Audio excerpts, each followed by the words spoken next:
Hi, everyone. You're listening to Bug Talk, a podcast created by members of the Entomology Department at Michigan State University.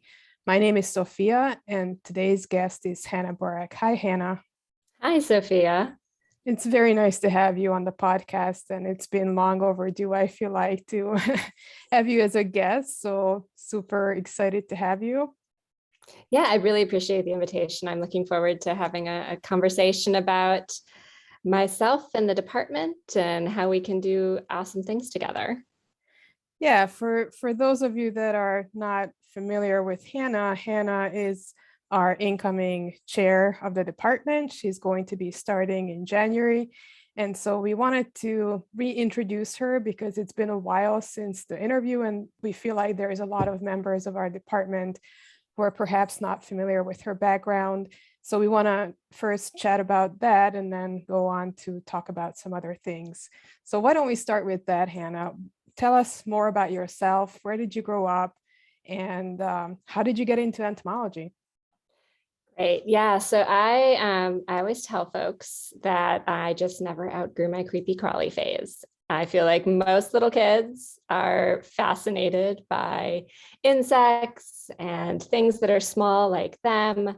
And I just never outgrew that fascination. So I've been constantly fascinated by ants and caterpillars and all the natural things surrounding me. I would bring collections of insects and other arthropods home. My parents were incredibly indulgent in letting me keep those collections, always living things. And I would rear out caterpillars to moths and butterflies. I would make little miniature ant farms that never succeeded because I never had a queen. And I would watch how these little creatures progressed over the course of a summer.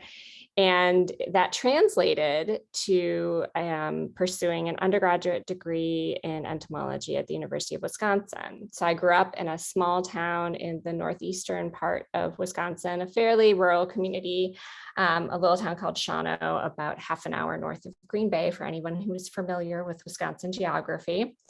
So I went to Madison initially thinking that I would be a biochem major.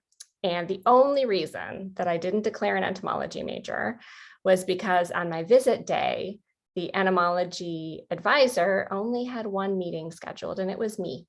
And it wasn't enough people for them to have the advisor come to the session and meet with folks. And I'm convinced that if I had met with the entomology advisor during that visit day to campus, I wouldn't have even bothered with declaring a biochem major. I would have just come straight in with entomology because it was very clear very quickly that that was not going to be a great fit for my interests. I didn't want to spend most of my time in the lab. I wanted to spend most of my time with living creatures outside. I wanted to ask if there were any people along the way that fostered your interest in entomology. Did you have any teachers or parents or anybody that encouraged you or showed you things or was knowledgeable about insects? You know, I would really blame our middle school science teachers. Middle school is often the roughest period of time for a lot of kids, but for some reason, we had this outstanding group of science teachers in my middle school in this tiny town in Wisconsin. We had a life science focus in sixth grade. We had a earth science focus in seventh and eighth grade. And all three of the teachers were just outstanding. They were incredible at engaging students. They had a ton of hands-on components. We dissected everything you could possibly dissect in the life science component of the 3 years of middle school. Everything from worms to whole fish, and you could bring your own fish in if you were a fisher person and had caught your own fish. So I brought my own fish in to dissect. So it was just an environment that really encouraged a lot of excitement and curiosity that carried through to our science teachers in the high school as well. So we did DNA extractions in high school in the 90s, which then felt super novel and very like science with a capital S. So it was really a community that if you were interested in science, there was a really engaged group of educators that were there to kind of give you a lot more value added training than I think maybe happens in a lot of communities. So I would put the blame squarely on them. But I would also point out that the first entomologist I ever met was one of my friend's dads at University of Wisconsin. So Phil Pelletieri was the diagnostician in the department at UW. And his daughter Molly and I were in the same undergrad residency program. We were both in the Women in Science and Engineering program at UW, or the WISE program. And so I met Molly. I was talking about how I wasn't happy with my major and how I really wanted to take some entomology classes. And she said, well, my dad's an entomologist, so let me just invite him to dinner. So he came to our dorm. We had dinner together. He introduced me, at least on paper, to a number of the other faculty and told me who would be the right person to contact and have a conversation. And that translated to successfully becoming an entomologist through training there. Who was your major professor? So in grad school, my major professor was Dr. Frank Salem. So I ended up going to University of California, Davis for grad school. And that was really an intentional decision. I only applied to schools that had longer field seasons than 3 months because I had so many grad student friends in my last year at Wisconsin that had run into, a little hiccup here and there, and all of a sudden had to wait until their next field season to do their field work. Smart. So I decided that I was going to go somewhere with a really long field season. So I had a buffer if something happened, which is a blessing and a curse. So be careful what you wish for. So I went to California to work with Frank, who was just an amazing mentor in so many ways. But I picked a system where there was a recently introduced invasive species, the olive fruit fly. And that was largely because I'd gotten really excited about invasion biology as an undergrad, because as an undergrad, I was taking a class with Dave Hogg, who was the field crop entomologist at Wisconsin. And I was there from 1998 to 2002.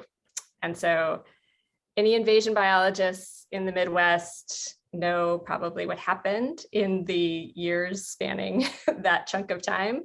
But the soybean aphid was detected in Wisconsin, actually just right outside of Madison for the first time by folks working with Dave Hogg. And so seeing him and his students work on this totally new problem that no one in the US had encountered before was super inspiring. So when I interviewed with Frank, he mentioned a handful of projects that he had support for and was considering bringing students on. And one of them was olive fruit fly, which was also a recently detected invasive species. It's a true fruit fly, so a differentiated fruit fly that feeds almost exclusively on olives, like really narrowly on olives and closely related species.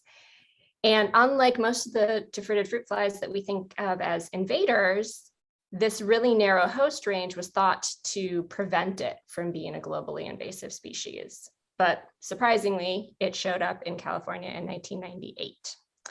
And no one had really done a whole lot of work on it, because even though in California, olives at the time were about a $350 million industry at the processor level, that's small potatoes for California agriculture. So it was a niche system that didn't have a whole lot of entomological expertise dedicated to it.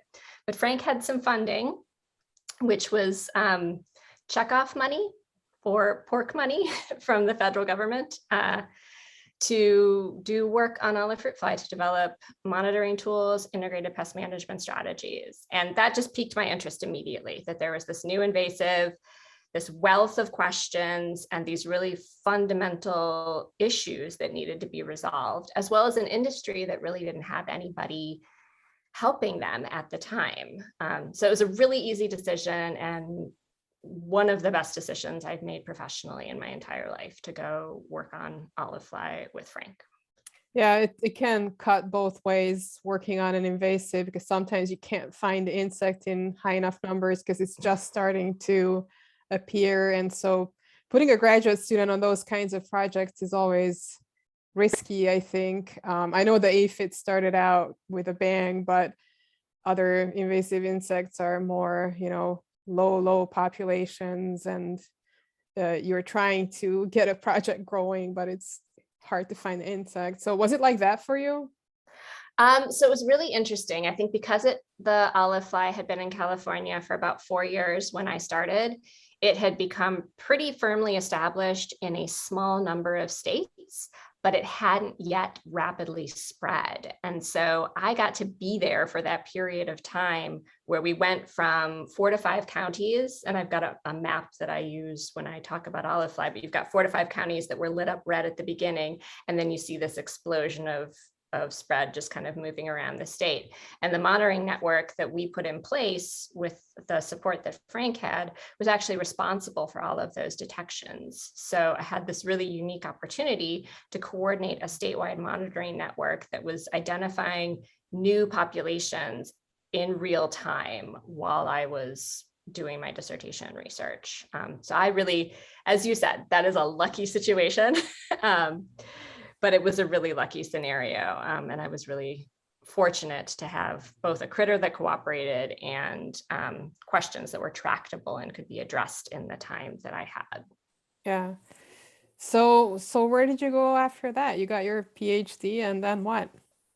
Yeah, so I was at the tail end of my PhD and I started applying for positions, one of which was at MSU. I was really early in the application process, but the first faculty position I ever applied for was at MSU. It was too Can you early. share which one or what kind of position it was? It was the sustainable ag position. Ah, okay. Yeah.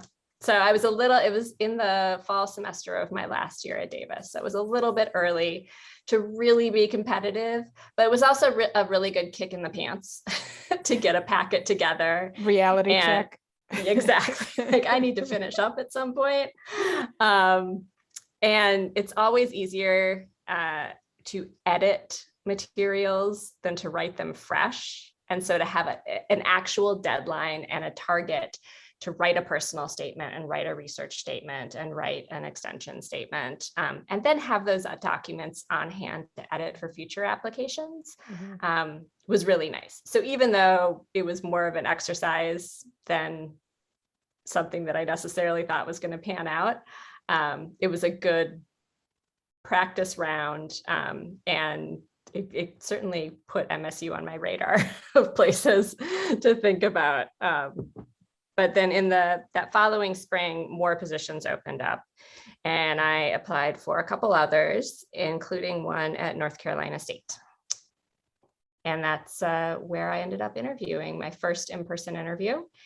And it worked out really well. They offered me the position. And so I started at NC State working on specialty crop entomology with a particular emphasis on tobacco integrated pest management, which is a very North Carolina position in the fall of 2007. I always wanted to ask you about this because I know you had the tobacco component, and that's like a huge turnoff for a lot of people. How did you deal with that internally? I mean, personally, how did you deal with that? Yeah, it was a really interesting thought process. So the way the position was advertised, tobacco was listed as one of the crops, but not being from North Carolina, I had really no perspective as to how big of a driver it was expected to be. I think someone from the Southeast would have known right away, like if you list tobacco as a responsibility, that it has the potential to be the major thing you're doing.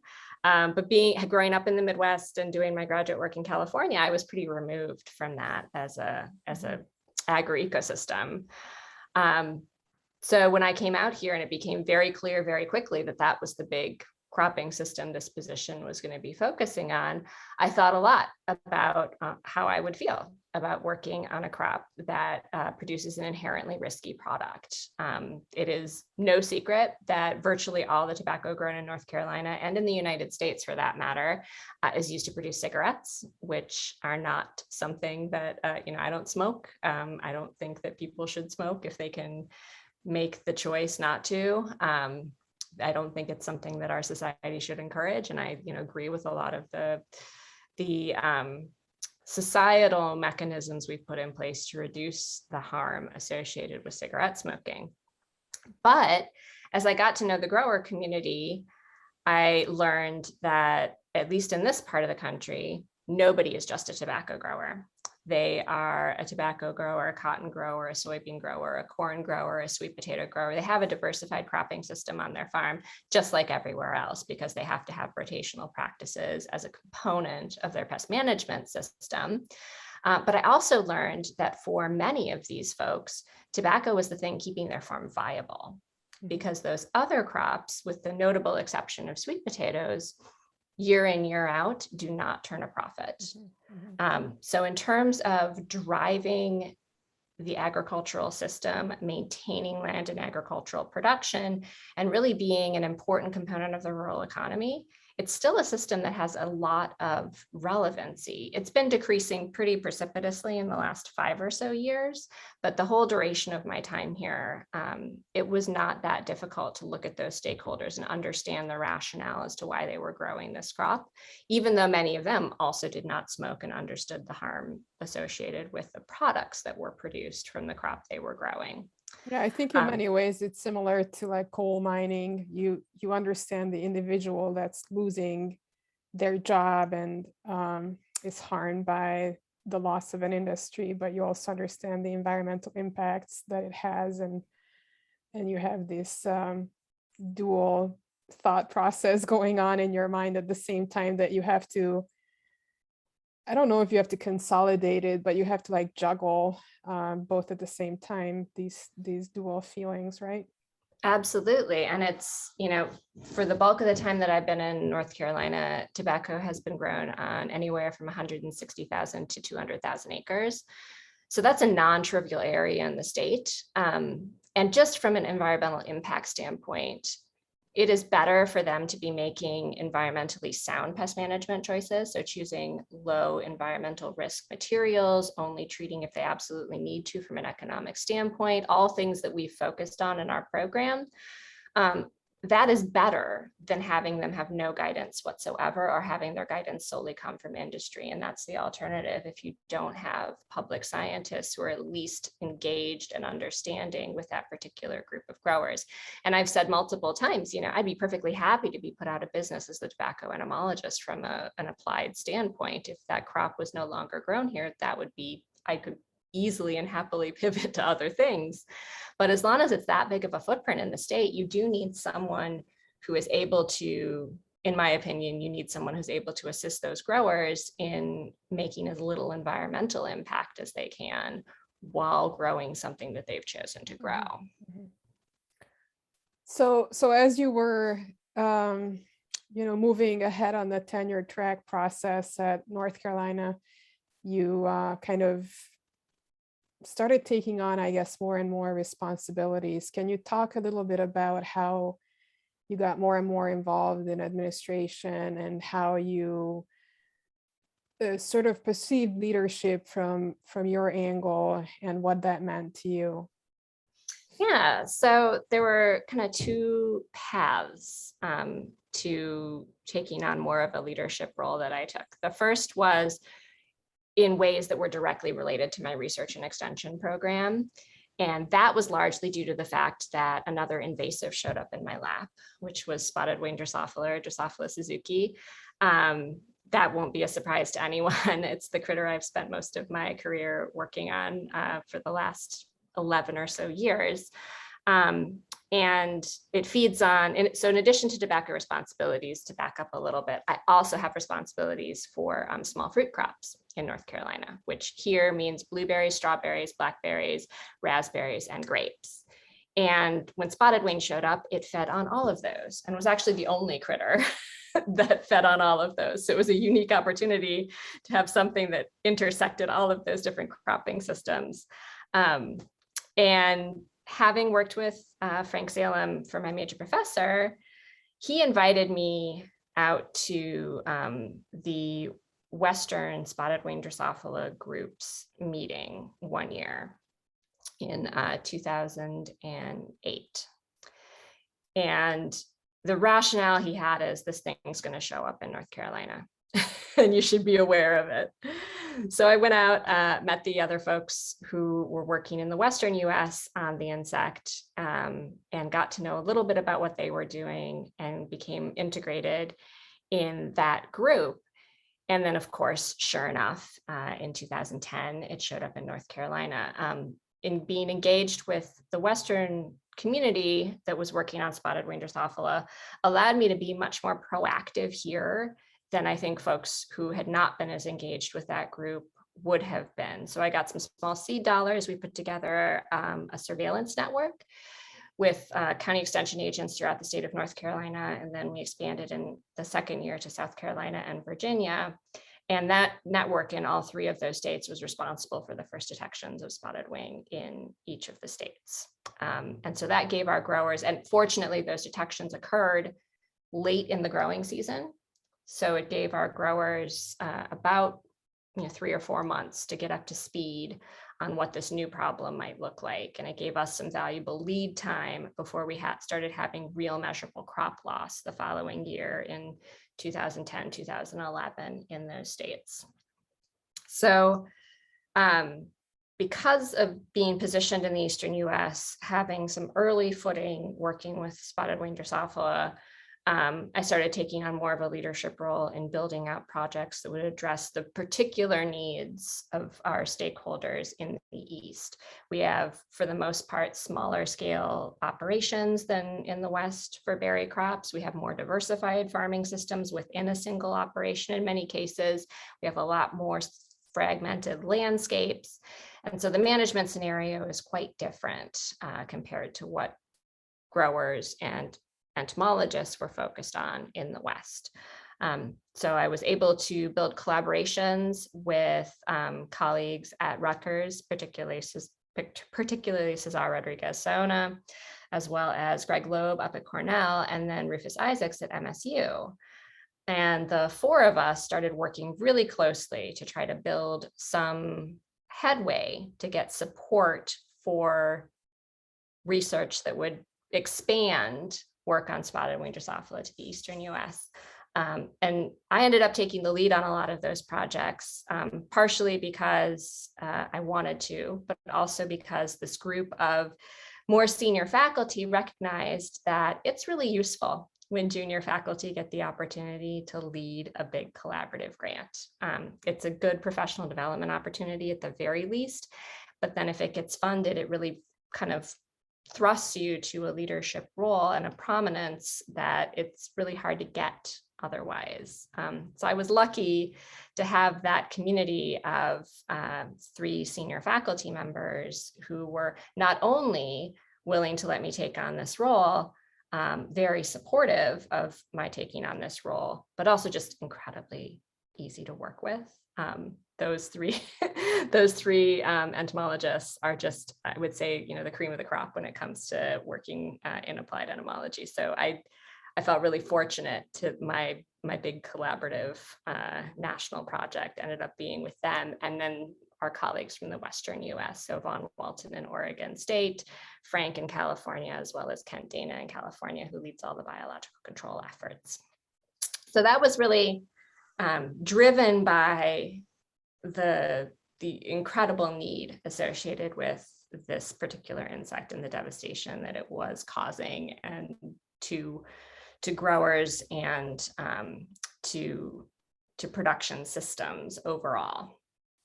And then the other end of things was, because I was taking on more of these national leadership roles from a research perspective, folks at my university, so folks at NC State, started suggesting that I pursue some additional leadership opportunities internally and offered training associated with that.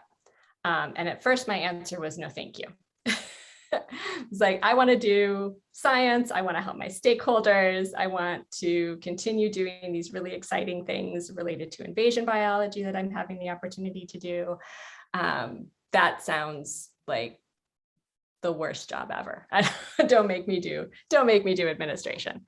But we, during that period of time, had a transition in college leadership. So we had a new dean come in, Rich Linton, And he is very interested in developing leadership among faculty. That is one of his personal passions. And when he goes someplace new, so he's been at 3 other institutions in his professional career, and he's kind of looked for people who he can encourage to consider leadership in some way, shape, or form. And at NC State, I was one of the people that he decided he would encourage. So I did an internal leadership training program focused on diversifying faculty with a particular focus on NC State. That was an output of a previous NSF Advance grant that NC State had. So these are grants from the National Science Foundation that encourage a diversified workforce with a focus often on women in STEM. And that was the focus of the grant that NC State had several years ago. So I did this small scale internal program first, just to kind of get my feet wet. And then Dean Linton asked if I would be interested in doing Lead 21, which is a year-long leadership training program specifically targeting land grant institutions as well as USDA. And the goal there is to develop leaders for kind of the modern land grant or modern agricultural organization. Folks from all around the country come, land grants as well as USDA facilities. There's 3 residency components. So you do a week-long residency 3 separate times throughout the year, as well as these intermediate projects. And it was a blast. It was one of the most fun things I've done.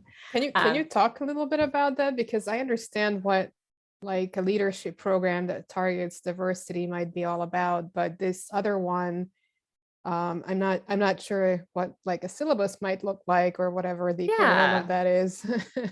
So the real hope for Lead 21 is that the folks who participate become effective leaders within their chosen community, and they're pulling from the land grant institutions primarily. And so they really kind of expect that the people that are involved in Lead 21 will work in some sort of capacity affiliated with land grant institutions moving forward. And they want then to help develop the skill sets that will be useful in that context. So those 3 in-person week-long sessions focus on 3 different components of skills. So the first one is focused on personal leadership skills. You do a million assessments. So you do like a Myers-Briggs and a change indicator and a 360, and you get this pile of paperwork that you go through that is completely overwhelming. And then you spend the whole week unpacking that. So what does your personal leadership style mean in terms of engaging with others? What are your strengths and your areas for improvement? And how can you use those things to be a more effective leader? And you do a lot of introspection. You come out with some goals that you then work on over the next couple months in between sessions. So that's the first session. And then the second session focuses on groups. So group dynamics. How do you function within group dynamics? What are the different ways that groups can collaborate together? What are some ways that you can be an effective leader within a group as well as an effective participant? And then the third session takes place in DC every year and focuses on institution level leadership. So what are the drivers and the externalities associated with land grant institutions as a whole? And how do those impact your ability to make decisions?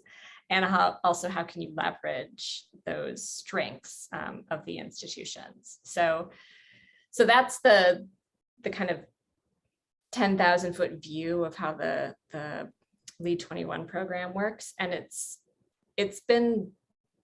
was really, I think, transformative for me to see, first of all, that there's a lot of diversity within what a leadership position can look like. It doesn't just have to be an administrator, but even if it is an administrator, everyone brings a different set of attributes and skills to those roles. And so just because an administrative role for one person looks a certain way, it doesn't mean it has to look the same way for you as an individual. So you can have different skill sets that you leverage, and then you use others to kind of bolster the skill sets that are not as right at the tips of your fingers. Yeah, I think that it's especially important for women in leadership roles to grapple with these, because I think a lot of the times women get blamed, or whatever you want to call it, for taking on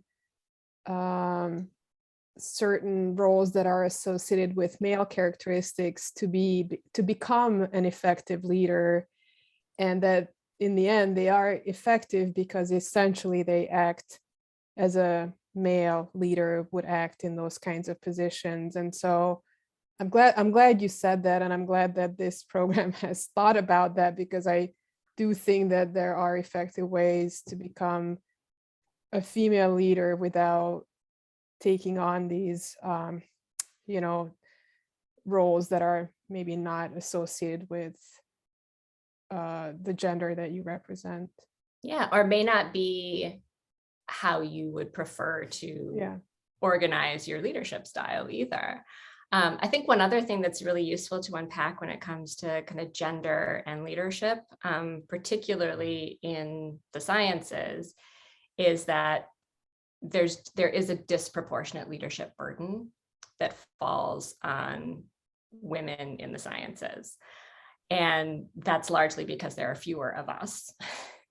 And this is equally true when you think about, other underrepresented groups as well. So racially diverse groups, LGBTQ groups, the desire and motivation to have inclusive, equitable institutions puts this disproportionate burden on folks who are from underrepresented groups to step up in a way that folks from more disproportionately represented groups aren't necessarily asked to. I'm currently in a department where for the entirety of my career, there has been 2 women. It's been a rotating cast of women, but we still have the same number of committees as any other department. And if you want to have a somewhat gender diverse committee, it means those female faculty end up on a whole heck of a lot of committees. Yep. Similarly for student advising, or for the informal mentoring that we often do, because people come to us with concerns that they may be less comfortable in raising to a faculty member who comes from an overrepresented group. So, not only are there different skill sets that I think people from different backgrounds bring in a leadership context, it's also really important to consider when you're taking on that leadership role, how you're going to manage that disproportionate burden that will be there. Like, that's just something that will be a feature. And it's certainly, it's worth considering how that's going to, how you're going to manage that additional set of expectations. Mm-hmm. So did this workshop help you to understand how you will approach the position that you're about to take on and manage these seemingly contrasting roles, or I don't know if you have ever read Lean In from Sheryl Sandberg, but she writes about this in a very articulate manner, how women take on these roles that are not typically associated with their gender. So anyway. Mm-hmm. Yeah, I mean, I will say, again, my experience in Lead 21 made me much more comfortable addressing these topics. It coincided with when my oldest daughter was just over a year old. So not only was I, having these thoughts about what I wanted to do professionally and what the next steps for that might be. But I was also doing kind of the most obviously gendered that I had ever done in my life, which was being pregnant in a public space and having a small child. Those are just things that you cannot, they're visible, folks understand what that looks like and what that entails. And so I was kind of processing all of those things at the same time. And having the opportunity to think through that with a group, and a group that was in one of the sessions very focused on kind of understanding personal motivations and difficult conversations, because I'd been really kind of blissfully ignored a lot of concerns about gender dynamics in my career previously, because I was able to comfortably operate in majority male spaces. You know, it was not something that I ever had a concern with. I grew up in a rural area. I was around farmers all the time. I was running around shirtless with my cousins on my grandparents' farm. So those were spaces that I didn't have, like, I didn't feel uncomfortable in, and didn't have to reckon with in the same way that someone coming from outside a rural background might have had. But then, you know, kind of, again, doing the most conspicuously gendered thing that many women do, which is have children, that really made me think a lot more about some of these questions and whether or not I wanted to engage with them.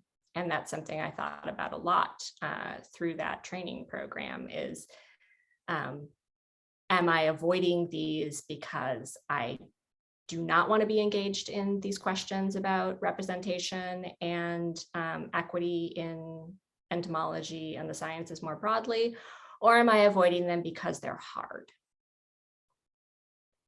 And that is kind of what it boiled down to, was that, like, this is a really big, hard, challenging question.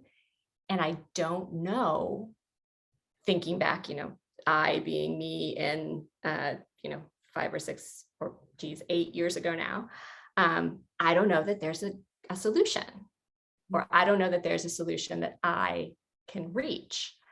And do I want to take on something that I can't solve? Because up until that point in my career, I'd been taking on questions that I was like, I know how to do this. I've been trained to do this. I know how to design experiments. I know how to design traps to monitor insects. I know how to test insect biology and behavior. I know how to test insecticide efficacy. I'm comfortable with all this. These have answers. Even if I don't succeed, I know how to puzzle through and figure it out. And I know what negative results mean. Dealing with questions about societal equity and representation and how people can function together in a way that brings out the best in everybody is a much harder problem with difficult challenges and no easy to grab answers. And I think a lot of that was what was holding me back from being really fully engaged in those conversations, was I can't solve this by myself. So do I want to dip in and do the hard work? And over time, thinking about it, the answer has become yes, these are important questions. Yes, there might not be easy answers. Yes, this might not be a problem that I as an individual can solve, but that doesn't mean that work to address these concerns isn't valuable and important and doesn't move things forward, at least in an incremental sense. Yeah, I think oftentimes we're focused on the solutions and the final products, but there's a lot to be had along the way that, like you said, are small changes. Well, I think that you're very brave to have made the decision to engage with these large questions, and not just to engage in terms of thinking about them, but to actually step up into positions that are going to allow you to perhaps make some of these incremental changes that we mentioned. I listened to Brene Brown, who is someone that talks a lot about leadership and women in leadership roles. And she talks a lot about vulnerability. and leadership. And I think that, yeah, a lot of the times I find that people in leadership positions do not allow themselves to be seen vulnerable, and what a loss that is to the community around them, isn't it? I think that there's so much to learn as a junior person from seeing people fail and how they stand up from those failures, or I don't know if you want to call them failures, but anyway, overcoming challenges and how you deal with that is a huge learning opportunity for people. And so I don't know. How do you think about that? Yeah, I mean, I think one thing I'm really looking forward to being able to do with the department at MSU is to work collaboratively to handle challenges that the department, the college, and the people within our community are addressing, whether they're academic or whether they're professional or whether they're institutional. And I really like getting to a point of kind of general understanding and consensus with big issues.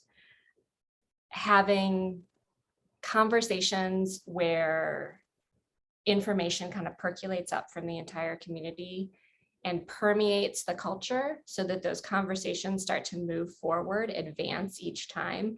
That's really exciting to me when I see that, when tackling a big issue and you start seeing how information that bubbles up when you are able to have kind of open and regular communication, how that helps advance challenging problems. So you build that shared understanding of an issue, and then you build the kind of iterative solutions that you'll deal with to handle it. I'm really excited about building trust, getting to know much more in depth the faculty, the students, and the staff, and really seeing how this community works and what's going to make the most sense for tackling some of the challenges that we all have. So I think, I'm really happy to be coming into a department that has such strong students, faculty, and staff. That has been clear from, as I said, day one, the first time I applied to MSU, but also as in working with folks over the course of my career. It's been a really clear theme that this is a functional department that does really excellent science and has a really strong group of students and staff underpinning that. But that doesn't mean that being in academia right now is super easy, right? So we're dealing with post-COVID. We're dealing with institutional budgets that continue to be out of our control in some really, significant ways. We're dealing with, in the department right now, dynamic change and turnover when it comes to faculty and responsibilities. And these are all opportunities to figure out what is the best strategy to address those areas of need, and to do it in a way that really positions us to move forward on our best foot. So I'm really excited about all of these opportunities. I really think that the position the department is in right now is one that, gives me a whole lot of things to focus on, but also a really strong foundation from which to build. So I kind of want to wrap up here. We're coming to the end of our time.